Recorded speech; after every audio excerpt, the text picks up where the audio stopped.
Welcome back, everybody, to another rousing edition of Paranormal Primetime, presented by Paranormal Normal.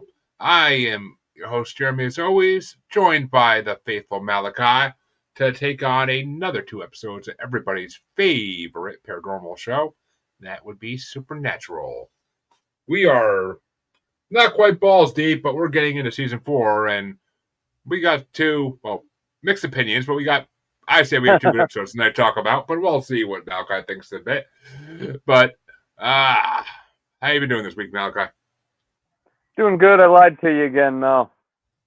I didn't get to do my notes. We, first night of Halloween yesterday, so we did family movie night. Yeah. Watched the episode and didn't get off the gym till 20 minutes ago, so. Yeah, well, you guys know, Malachi without notes is even more entertaining sometimes, so. Yeah, I'm trying to get there. Let me get a couple of these in me. Yeah. Well, folks, he's up first as always, so we'll see how Malachi does this week. Okay, so what are we at? We're on the season 4, episode 5, Monster Movie. And to be fair, not one of my favorites. It was an okay episode, but this, I think, would go down as a pretty good, solid, Halloween watch, huh? Definitely a one-off. It was the Halloween episode for that season. Well, no. Next week we get it's The Great Pumpkin, Sam Winchester. Oh yeah, true. So we get double Halloween episodes this month. But it was written by Ben Edlund and directed by Robert Singer. It wasn't a horrible episode. First thing, it starts off, and Sam and Dean are investigating basically a vampire death in Oktoberfest in Pennsylvania. And I think this is a first that a show starts off in black and white. Definitely a first that the entire episode's black and white. Which, if I didn't like monster movies, would piss me off. But I like monster movies, so I'm used to it. I like black and white, so I actually like the cinematography on this. It was pretty good. So they found out that this girl was murdered by a vampire. They're coming to investigate. Sam doesn't even want to waste his time with a vampire at this time, but Dean's all excited, right? Just out of hell. He wants to go fight monsters with his brother like they used to do back in the old days. Like, screw this long mission. Let's go fight some monsters. And it's during Oktoberfest. So immediately when they pull into town, Dean doesn't disappoint and goes off and gets a pretzel, which, I'm right there with him. I used to love getting the Target pretzels, but Target stopped fucking selling them. I love getting the big pretzel set when I used to go to Oktoberfest things. Yeah, you can't go wrong with a good old pretzel. So that's like the giant fucking turkey legs at Disney World. You always get them. I've never had one of those. My wife's had them at what the hell do they call that? Medieval Nights or something? Oh, Medieval Times. Yeah. She got one of those at that once.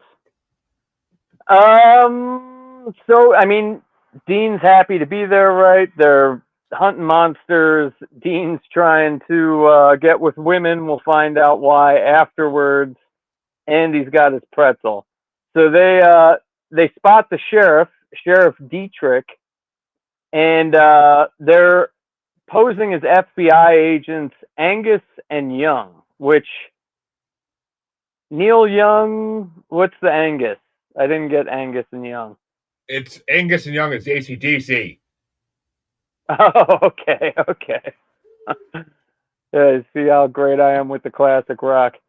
So he takes them to the morgue, and they think this, normal vampire victim, it would be totally shredded, but it's just a girl with two, movie-like fang marks in her neck.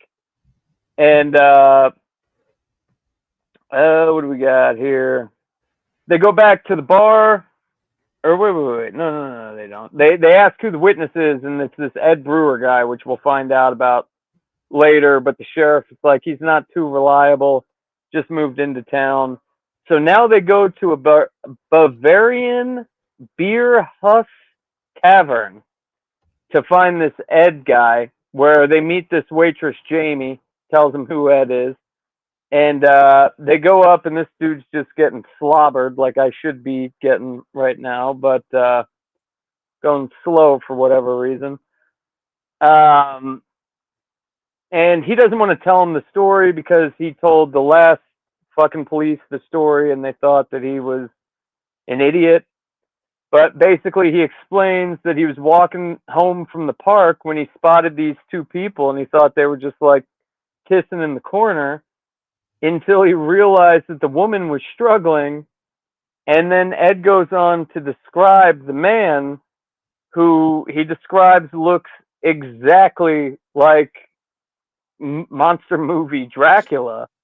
And Sam and Dean aren't getting it. They're like, well, what do you mean a vampire? And, you know, the cape and the haircut, and I want to suck your blood type shit. Transylvania accent and everything. So, you know, Sam and Dean go back, and I mean, there's this. I didn't see why they did this. Jamie was talking with the other waitress there, who dabs her lipstick on the napkin, which, I mean, I don't see how anybody would catch that from the beginning. But I don't see the point of it the whole fucking episode, but okay. Yeah, I didn't get any of that. Dean figures out that this vampire is an imposter who probably just wants to hang out at Oktoberfest. So, you know, they're bullshitting about the case, and then Jamie, the waitress, comes over, and Sam's trying to hit on her, or Dean's trying to hit on her, and she goes away, and this is where Dean tells Sam, hey, when I got back from hell, I don't have any knife wounds, none of my fingers are bent or broken, like, there's no bullet holes, so that means my virginity's intact.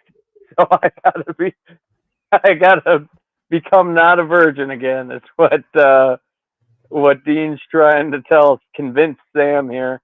And you gotta love his logic. Yeah, Sam's like, I don't think it works that way, Dean. But so Dean's trying to hit on that Jamie waitress, and he tells Jamie that the case isn't weird enough. She's going on a couple's night, you know, so he can't go out with her tonight. Come back tomorrow. Dean says, we're probably heading out of here. This case isn't weird enough for us. So then we cut to a couple making out in Lover's Lane. And that was a weird scene. I don't think you can get away with today, right?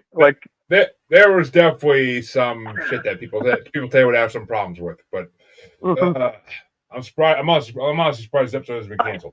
But yeah, I mean, it's basically this girl that's trying to convince her boyfriend, like, no, we need to go, and then a wolf howls, and she's like, I'm scared, I want to go home, and he's like, baby, you know men have urges. If that backs up, it'll kill us. You gotta love this motherfucker tries to make blue balls into like a real thing. Like it's comical, but like to a sad point. It's like, what the fuck? Yeah. I think there's no way they would try it today. No way. I mean, maybe in a shitty horror movie, but it doesn't matter because the Wolfman gets even with him. And by Wolfman, we mean like an actual movie monster. Wolfman rips him out of the car and tears him to shreds. So the next day, Sam and Dean are talking to the guy's girlfriend, who describes that she saw like straight up Wolfman, fucking dog face, dogman looking motherfucker with the ripped, tattered clothing, and killed her boyfriend. And they go to the morgue to examine the boyfriend's body, and they find, oh yeah, this does look like something supernatural. but the thing left the liver, The and heart. normally, or the heart, yeah, and that's what werewolves in this fucking TV show go after. So, they don't know what the hell is going on at this point. And then that's when the police officer reveals that there was actual wolf hair found with the body. And Dean's like, well, fucking werewolves don't have wolf hair. Like, what the hell is this thing? That right there. Okay, I got two problems with this part. That right there should have gave away the fucking case. That should have gave away what Mm-hmm. it was. And B, how the fuck are you gonna make fun of Universal's Wolfman without fucking hating on Larry fucking Talbot, the character in the freaking movie who's the human who becomes Wolfman? He is the biggest bitch in horror movie history. The biggest fucking bitch in horror movie history. I swear to God. He spends I every Universal movie he's in crying. Oh, I just want to find a cure. I don't want to be a werewolf, man. Fuck you, man. Like, embrace the fucking wolf. Like, I would embrace that shit, wouldn't you? I don't know, killing everybody you were close to every time the full moon came. No, because in the original Universal movies, he can control who he kills. It's not like a fucking bloodlust. I've never seen the original ones. Oh, I mean, you should. They're all free on the internet on like the movie archive, like legacy thing. Yeah, maybe I'll check them out this year. We've seen all our horror movies a million times. You should. I mean, the original Dracula is freaking amazing. Okay, so back to it. We cut to the Canonsburg Museum, and we got this security guard standing out there, and he's calling like the owner or the boss or whoever. He's like, "Hey, did you order a sarcophagus? Because they just came and dropped this sarcophagus off here." And he's, they're going back and forth on the phone. I didn't order it. I didn't order it. Well, just wait till tomorrow. And then we see this mummy emerge, and there's smoke, and just like the horror movie scenes you've probably seen on the internet. And the guard starts shooting, does nothing to the mummy, which that's kind of weird, right? No, gunshots, bullets never affected the mummy in the original movies. Oh, I'm not talking about the mummy. I'm talking about what we'll find out later. Oh, yeah. So the brothers. Actually, no, it's not weird. I know what you're talking about now. Yeah, it's not weird. I'll say why later, but it's not weird. So Sam and Dean, they go and they examine this thing, and now they're like, "What the fuck, dude? We got actual Dracula, the actual Wolfman, and now the mummy." And Sam's looking in the sarcophagus, and this is a fucking prop, dude. This isn't like a real ancient sarcophagus. This is from the prop store down the road. So at that same time, Dean, since he stayed, was supposed to be on a date with Jamie. Jamie is about to leave. We cut to Jamie waiting for Dean, who thinks she's being stood up, and she goes to leave. And when she's walking away, she sees Dracula again. And he corners her in the dead end alley. And this is where he refers to her as his beloved reincarnation of Mina, which Jeremy would probably know more about that. She sprays him with pepper spray, which seems to work. I'll wait till you get to the next part, then I'll jump in. Okay. And then that's when she finds Dean, and Dean punches Dracula in the face. But Dracula still got his superhuman powers, so he pins Dean. And he's calling Dean Harker, which we'll get into when Sam steps in here later. Okay, yeah. If you're gonna explain later, then I'll let you explain later. Yeah, they say what it is. I was talking more about the pepper spray. I didn't understand. But at this point, they're in just a guy's gonna kill him, and Dean rips his ear off, and I guess a talisman. But Dracula runs away, where he jumps over a wall onto a scooter, and leaves. That's no scooter. That's a fucking Vespa. That's a fucking Yeah, Vespa. yeah. It's like a third eye blind, semi charmed kind of life mod scooter. So Dean meets Sam back at the bar, and he throws the ear at Sam, and Sam's like, or Dean's like, Sam's like, what the fuck? And he says, feel it, and then we realize it's a shapeshifter. So Dean shows him the medallion as well, which is also from a prop house, and so they figured out it was a shapeshifter, and they're assuming that it's got to be fixated on the waitress Jamie because it says it right here. Oh yeah. So Sam says that Mina and Harker are characters from the novella of Dracula. It's from the original Dracula novel. Okay. Harker's the hunter. Harker is the original hunter who is going after Dracula for years before he finally Who gets Mina loves. No, Mina is just a random. The guy who goes to Transylvania to draw up papers for Count Dracula, not knowing what he is.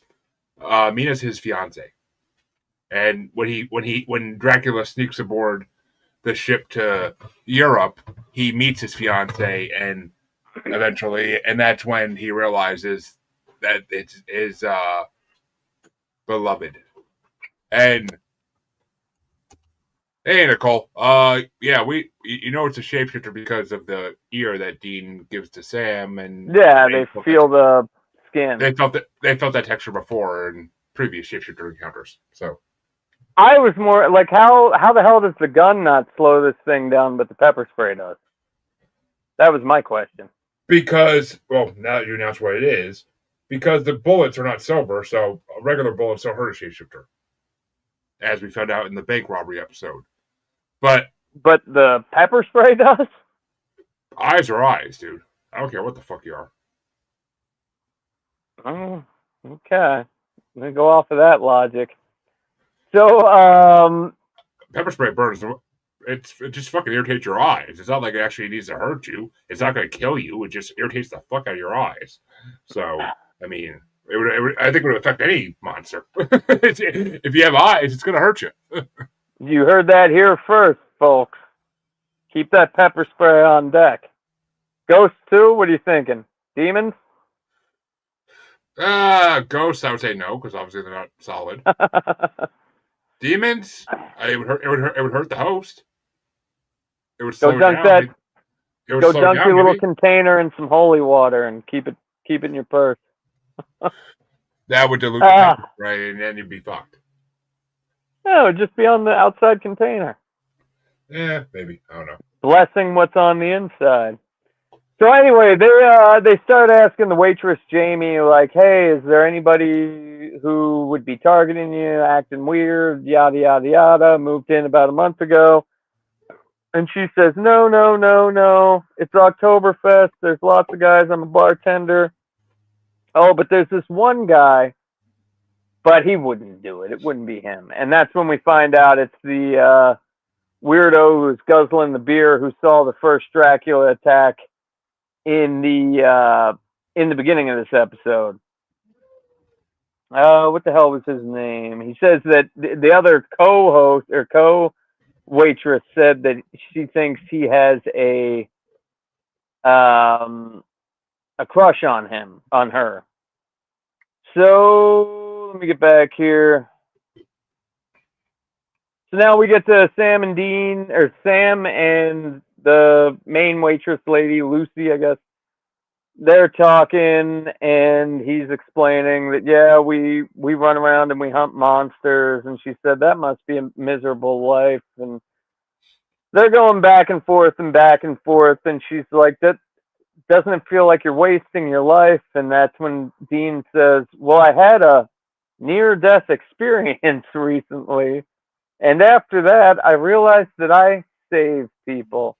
And that just brings it to my heart. I'm gay meter a 2 during this scene. And so then she's asking him, well, you're like a monk. You must be celibate. And then that's when they are about to kiss.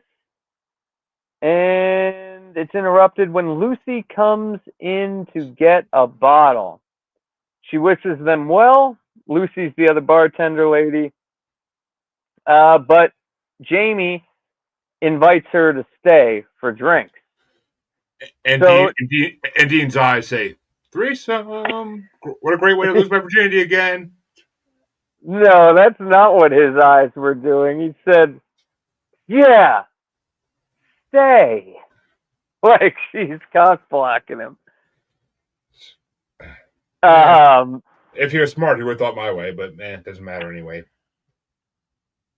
So then we cut to Sam. He's at this old theater, and what do you know? We've got shadows on the wall. Now we've got Phantom of the Opera playing out in shadows on the wall, and the pipe organ's playing that song, and Sam's sneaking up on him.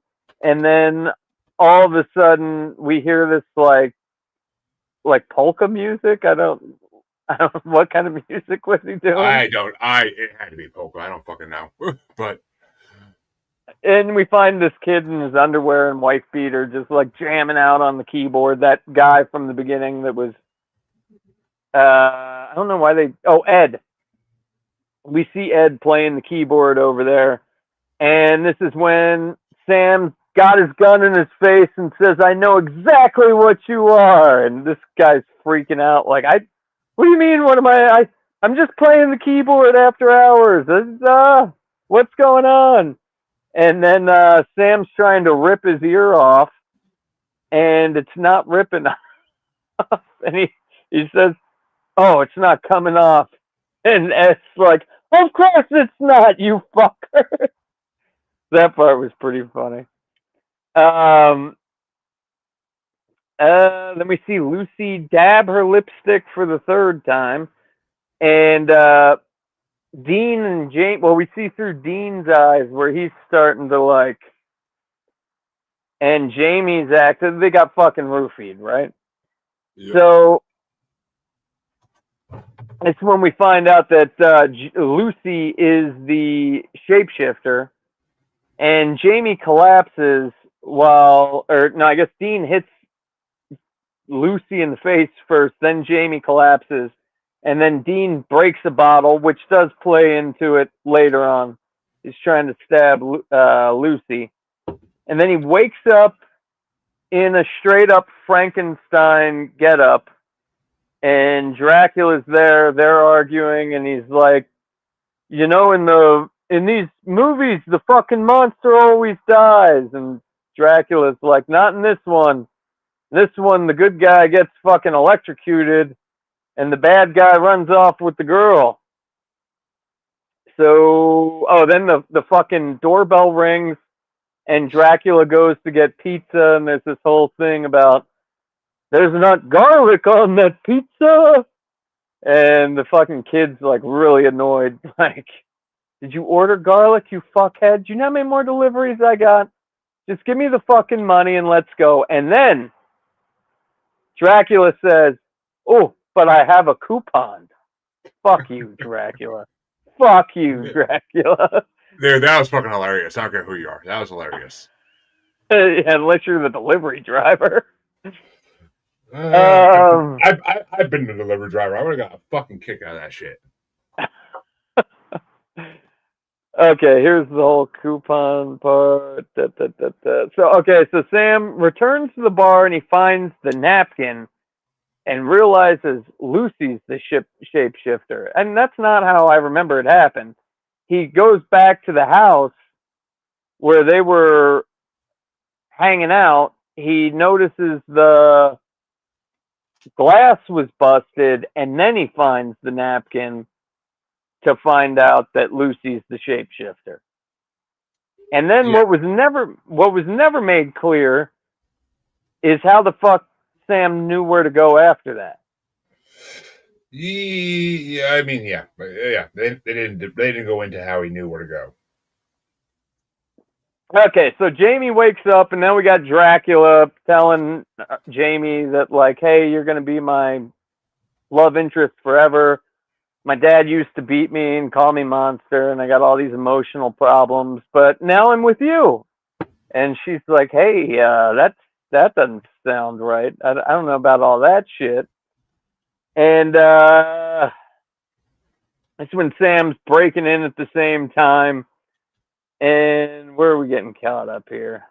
Assuming strength form. Okay, and then Jamie calls out for Dean, and fucking Dracula smacks her and knocks her out. And then you can see it in his face. He's like, God damn, this first date is definitely not going good, but she'll get over it. We'll work things out. So they find Jamie, and the shapeshifter throws Sam through a wall, calling him Van Helsing. And then they get into a fight with Dean. Dean knees him in the groin, which apparently works too, if you're out there, and tries to go for the gun loaded with silver bullets. The shapeshifter throws him back, but Jamie grabs the gun and shoots him. As he dies, the shapeshifter admits that perhaps that is how the movie should end.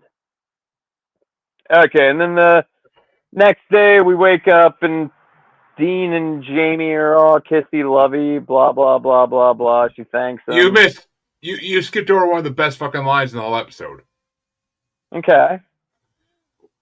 When he gets ganked, that's what I forget who exactly Seiji. Oh yeah, Jamie says it was Beauty who killed the beast. Oh yeah. I remember that. It was Beauty that killed the beast, which is a direct quote from King Kong. See, I haven't even seen that one, dude. I mean, it's the original is fucking horrible. I don't like the new ones. I love the new ones, but the original is fucking horrible, and the 2004 one's horrible with Jack Black. Okay, so then to finish out my episode, Sam admits that it was fun to just go back to season 1 and do some like monster hunting shit. That was cool. We still got a fucking mission to do. And Dean's like, man, I wish I could pick my movie. And Sam's like, I bet you I know which movie you'd pick. And Dean's like, no way you'd ever get it, dude. And that goes back and forth. And then Sam says, Porky's too. And Dean says, lucky guess. And then the end. I give it a 3. I give it a 4 just because I love Universal Monsters. But yeah, there's a couple other like cool mentions in this. I mean, they mentioned the Vampire Chronicles and Anne Rice, the sheriff does, and it's actually the third time they referred to the author in the series. No more time. I wish I had time to do the notes this week. I did not finish it, like, I did like 2 questions. I mean, it's. I love this. I love this episode. It's especially after rewatching the Universal monster movies like back in the beginning of the year. Like I freaking love this episode. Like now that I watch them again as an adult, like it brings so much more. There's so many more references like in these movies between them, all the different movies. It's amazing. It really is. And I mean, and Dean does mention the creature from the Black Lagoon too, which is fucking awesome. Yeah, no, I wish I would have took notes this week for sure, because your episode, like, that is probably one of the funniest episodes Supernatural's ever made. I will say that, not to spoil anything. And funny enough, this is one of Jared Padalecki, Sam's favorite episodes. Mm-hmm. Because he loves monster movies. Because it's monster movies, because it's filmed in black and white, and because you get to see Dean in Lederhosen. What's Dean's favorite? I don't know. But and Dean actually drops a Blues Brothers references too, because he said he's on a mission from God. when he's talking about him getting laid. That's stretching it. Yeah, no, it's I mean, Blue's He is technically on a mission from God, technically, as we but he found doesn't out last week.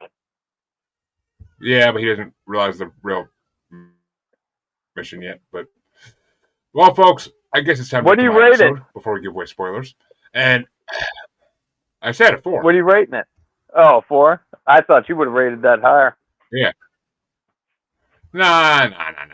There's way better episodes. But speaking of better episodes, my episode is season 4, episode 6, and it's called Yellow Fever. Written by Andrew Dabb and Daniel Laughlin, which I think are new names we haven't seen before. Yeah, I don't think I've heard them. And it's directed by Phil Segretia, which we've heard that name before. But we open the episode and we see Dean running through a field, it looks like. And it seems like he's being chased by hellhounds from what we've seen before, because it's barking and we see nothing chasing him. But we come to find out when he sees a homeless person dumpster diving, he's like, "Run for your life! It's gonna kill us all!" And it's a fucking Yorkie. It's like a teacup Yorkie with a pink bow on its head, dude.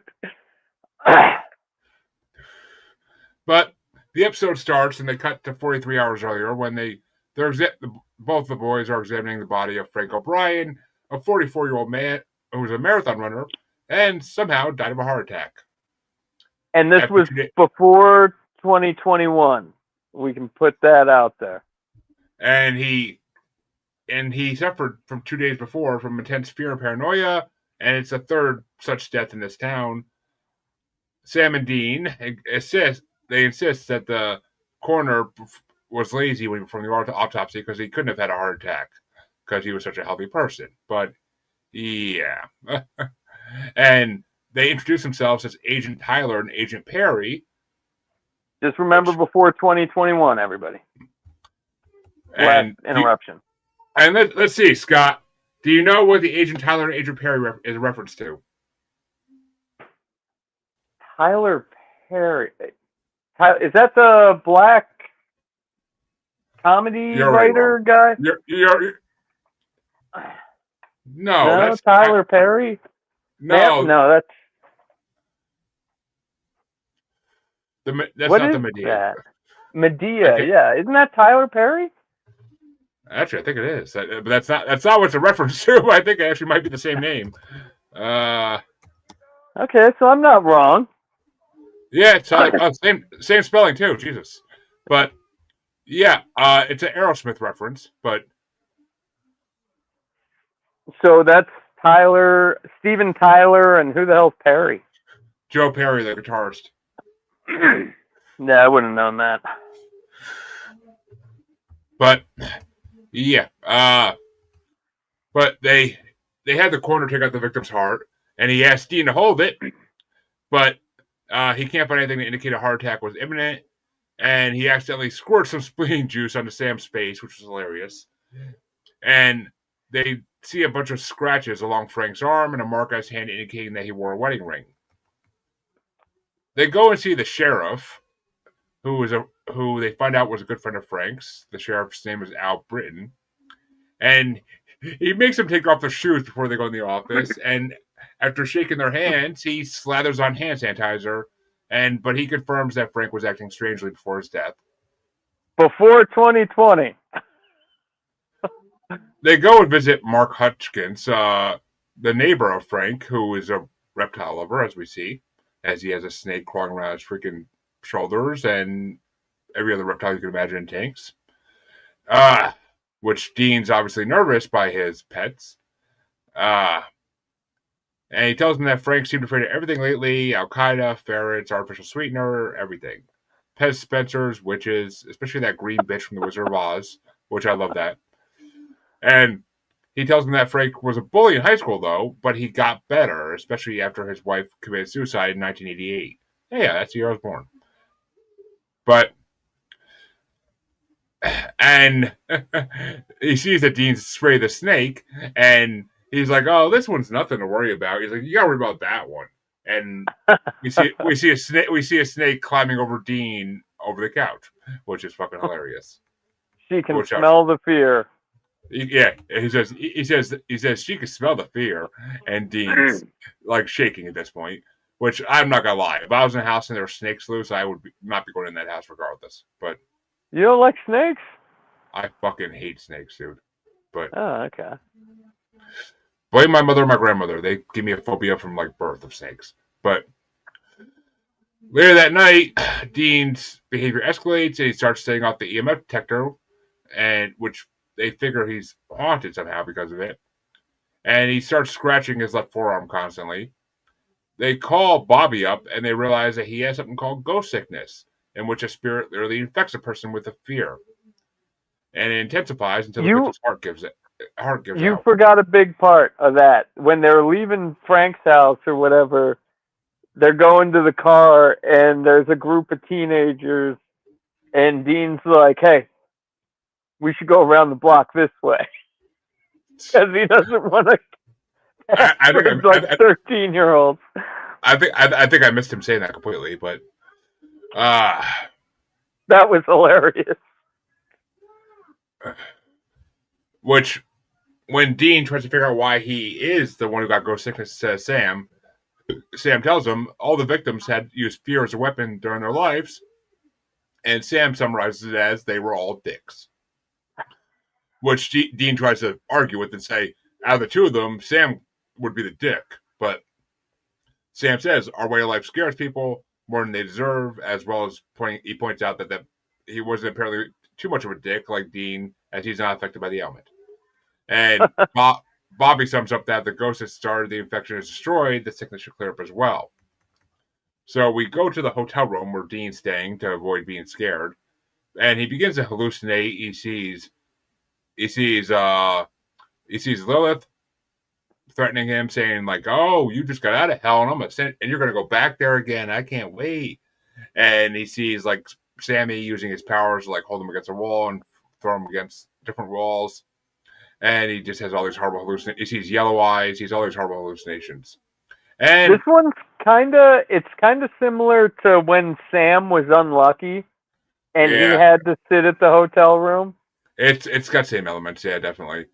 But while he gets done hallucinating and he coughs up a wood chip, and Sam realizes that the symptoms are trying to communicate something about the ghost that he got it from, and they go to investigate the local lumber mill in the town, and they hear a noise in a locker, and they go up and open it, and out jumps the cutest little kitten, and Dean screams like a cheerleader about to get raped.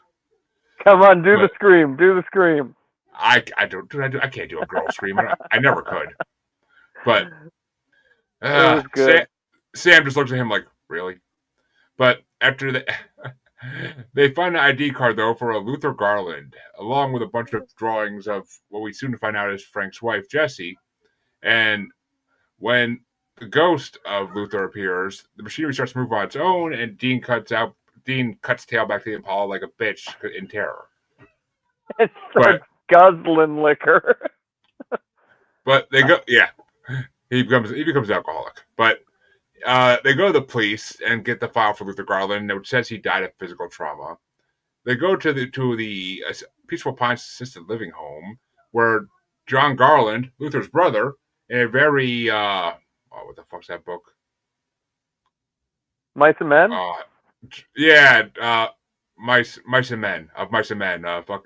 It's a very Mice and Men relationship with kind of like George and what the fuck's the special guy's name? I don't remember. Lenny. Wow. George Lenny. Lenny, yeah. Yeah. Isn't that what the brother's name is in this one? No, it's John. It's John and Luther. So. Oh, Luther. Okay, yeah. But John tells them that Luther was the town freak, but Jessie, the wife of Frank, was the only one. She was the receptionist at the mill, and she was the only one who was nice to him. Luther worked there, sweeping up the floors, basically. And he, of course, fell in love with her, just like Lenny and Mice and Men. And when she disappeared, Frank came after Luther and chained him to his truck and dragged him up and down in front of the mill, dragged his ass until he was dead. Which is a very brutal way to die, I will say. But no police looked into the investigation due to Frank's sway with his friendship with the sheriff. And Sam and Dean realize the victims are experiencing Luther's death in slow motions, which, the scratches on the arms, the fear. But they figure out that the lack of remains because of him being dragged, and the impossibility of a simple salt and burn makes Dean get pissed off, who starts ranting about the insanity of hunting and Sam getting gassy from eating half a burrito. And then he gets all scared and he flees from the Yorkie, which he mistakes for a hellhound. But back at the hotel, the hallucinations get worse. Oh, this is when he sees Sam use his powers, and you see Sam's eyes turn yellow, and Sam's taunting him about going back to hell. But Bobby meets up with Sam at the woodmill with 2 hours to go before Dean's heart is set to give out completely, and he dies. Bobby reveals that he is fluent in Japanese, which is really cool, because of course he is, because he's Bobby. And he identifies Luther as a Baru, which can be killed with fear. Sam lures Luther out of hiding by basically calling him a bitch, and by destroying his pictures of Jesse. And Luther starts to beat the fucking shit out of Sam and starts to choke him out. But Sam ends up grabbing the chain he brought that's inscribed with a spell word around Luther's neck, and he tells Bobby, "Go for it!" And Bobby nails the Impala and drags Luther until he dissipates completely. And they both hated this plan, but it's the only option they had. But while they're trying to catch the ghost, Dean's alone in his room and he starts hearing hellhounds. And Sheriff Britton breaks down the door all of a sudden and is all insane and convicted that Dean and Sam will turn him in for his complicity in covering up the murder of Luther.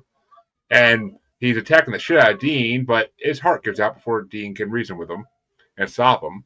And he has a heart attack on the floor. So Dean reaches for a Bible that he found on the floor after he put a blanket over the sheriff. And Lilith appears to him in the guise of the little girl she was in the previous episodes. And she tells him that he does remember his time in hell. 4 months is like 40 years in hell, she says. And when Dean asks why he was infected, Lilith tells him that he knows and that he must listen to his heart. When we finally see Luther disappear back in the mill, the whole mill stops running, and we see the infection end, and Dean gets better as Lilith disappears, as are the scratches on Dean's arm. Later on, Sam asks Dean how bad the hallucinations and fears got by the end, and before Dean can tell the truth, he sees Sam's eyes flash yellow, and Dean says he saw howler monkeys, a bunch of them trying to kill him. Which, yeah. And so he basically ends with the episode by lying to Sam and not telling him the truth. And then, in the amazing classic post-credit scene we see of this, we see Dean doing his full rendition of Eye of the Tiger and the Impala. Okay, it even says Supernatural presents Jensen Ackles. Bobby and Sam were both giving him the business, and at the end there, though, where they were like, "Yeah, you were a real tough guy." Which the reason they called the episode Yellow Fever, which I was kind of questioning that too, because I'm like, yellow fever is real and it's really deadly. But they probably meant yellow as in yellow belly, which is another term for a coward, obviously. Okay. Turn on Bella's Wi-Fi. I did. And also the town in Colorado where it takes place is called Rock Ridge, which it's the name of the town in Blazing Saddles. Okay. Which is an amazing fucking movie. And other than that, I mean, there's not much. I would say this was a good Halloween episode for anybody who doesn't like horror movies. But if you like funny, not even scary, but scary adjacent stuff, I think this would be a great one-off episode, dude. Yeah, and it would be. And apparently, the scene where Sam and Dean open the locker with the cat, That's apparently a jump scare out of the video game Silent Hill. Is in the game there's actually a room full of lockers and a cat jumps out of the one as like a jump scare. Huh, I don't know that. We have that on the Ambernick in the pie. And Mark, the neighbor's pet snakes were named Donnie and Marie, which is after Donnie and Marie Osmond. Okay. So that's I all would got give this one a 4.8. Like, there were a lot of other scenes that I didn't want to, like, talk about in case somebody does watch it. Because, I mean, this one was fucking hilarious the whole way through. You're laughing, like, every 2 minutes. Well,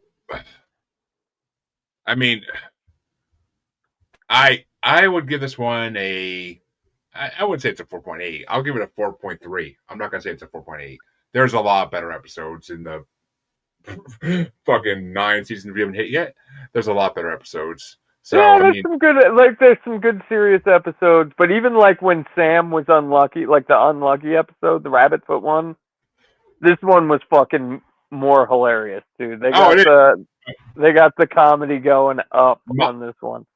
My favorite comical episode hasn't even fucking happened yet, and it's not. I don't know when it's gonna happen. Cause I thought it would have happened already, but it didn't. So, we'll know when we get to that one, and we'll have some good dessert with it. But I know there's another funny one, and it has to do with Cass. Nope. And he gives up. We'll say. There's another funny one where it's just a Dean moment, and it's fucking amazing. It's one of the best. It's the best episode of the whole fucking series because of what he does. But we'll get to it eventually, folks. But that's gonna do it for this week. We gave you your 2 episodes, and we'll be back next week to talk 2 more episodes. With an actual Halloween episode. Yes, an actual Halloween episode. I'm wearing my Halloween shirt, by the way. Ah, it's an actual Halloween episode, which Malachi's lucky enough to do that one, and sweet. And I have another Monster of the Week episode, so yay! But coming back, I wonder if he came out in October. That'd be lucky.